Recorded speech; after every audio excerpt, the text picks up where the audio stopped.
नमस्कार, स्वागत है आप सभी का द बिहार टॉप में। देखिए, चिराग पासवान की बिहार में एंट्री हुई है। कल वो पटना पहुंचे और पटना से सीधा हाजीपुर पहुंचते हैं, जहां पर अपने पिता स्वर्गीय रामविलास पासवान के मूर्ति को माल्यार्पण करते हैं। बड़ा भीड़ दिखा चिराग पासवान के साथ, लेकिन उस बीच जो खबर आपको हम बताने जा रहे हैं, देखिए होली का त्यौहार चल रहा है, होली का मौसम चल रहा है, फगुआ का बयार है और इसमें कहा जाता है कि दुश्मन भी दोस्त बन जाते हैं। वैसे लोग जिनसे आपकी रंजिश चल रही हो, होली में सभी गले मिल जाते हैं और सभी पुराने रिश्ते जो हैं वो रिवाइव कर जाते हैं। ये बात हम क्यों कर रहे हैं? चिराग पासवान किससे खफा है? चिराग पासवान से कौन खफा है? उनके परिवार में उनके सगे चचेरे भाई रामचंद्र पासवान के बेटे प्रिंस पासवान और उनके चाचा पशुपति कुमार पारस, इन्हें बेटिकट भी कर दिया गया। बीजेपी ने सभी सीटें चिराग पासवान को दी। लेकिन देखिए, अब जो खबर आपको हम बता रहे हैं, गंभीरता से सुनिएगा। बड़ी खबर है बिहार की राजनीति से जुड़ी हुई।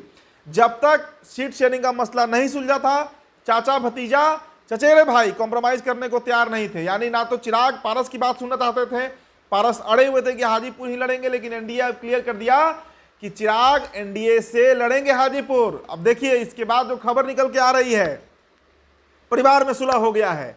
प्रिंस पासवान समस्तीपुर लड़ सकते हैं, इस पर बात चल रही है और बात काफी आगे भी बढ़ गई है। चिराग पासवान अपने चचेरे भाई प्रिंस पासवान को माफ भी करने को तैयार हैं, जो बागी हो गए थे 2021 में। चाचा पारस को लेकर कुछ क्लियर नहीं है, लेकिन रामचंद्र पासवान का जो परिवार है, प्रिंस पासवान का जो परिवार है, उससे सुलह करने के मूड में चिराग पासवान आ चुके हैं। जो खबर आ रही है निकलकर, वो हम आपको बता रहे हैं। तो ऐसी स्थिति में समस्तीपुर से प्रिंस पासवान का टिकट चिराग फाइनल कर सकते हैं। हम इसकी आधिकारिक पुष्टि नहीं कर रहे हैं, लेकिन एक खबर निकल कर आ रही है। इसके अलावा लोजपा रामविलास की सदस्यता ले सकते हैं प्रिंस पासवान, ये भी एक खबर है। और जो सबसे बड़ी खबर है वो जान लीजिए, ना सिर्फ समस्तीपुर से चुनाव लड़ सकते हैं प्रिंस पासवान, बल्कि लोजपा रामविलास के प्रदेश अध्यक्ष के पद पर भी प्रिंस पासवान ही आपको अगले कुछ दिनों में दिख सकते हैं। मतलब राजू तिवारी का पत्ता कट सकता है। जी हां, ये बड़ी खबर है।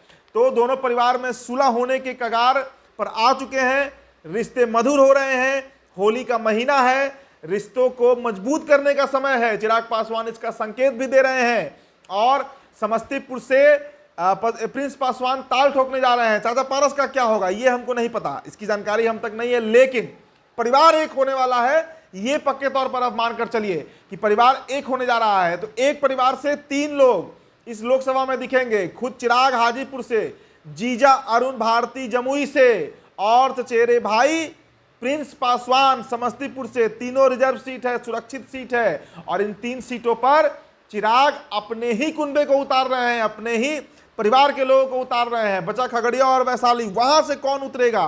क्या चाचा पारस के लिए भी कोई स्कोप बचा है? क्या बात चल रही है? इस पर नजर बनी रहनी चाहिए, क्योंकि बिहार की राजनीति में कब क्या होगा, कैसे होगा, कौन करेगा, कोई नहीं जानता है। लेकिन जो लंबी लकीर खींची गई थी दोनों परिवारों के बीच, चाहे प्रिंस हो या चिराग, वो लकीर अब धीरे धीरे मिटते हुए जरूर दिख रही है। फिलहाल इस रिपोर्ट में इतना ही। बहुत बहुत शुक्रिया।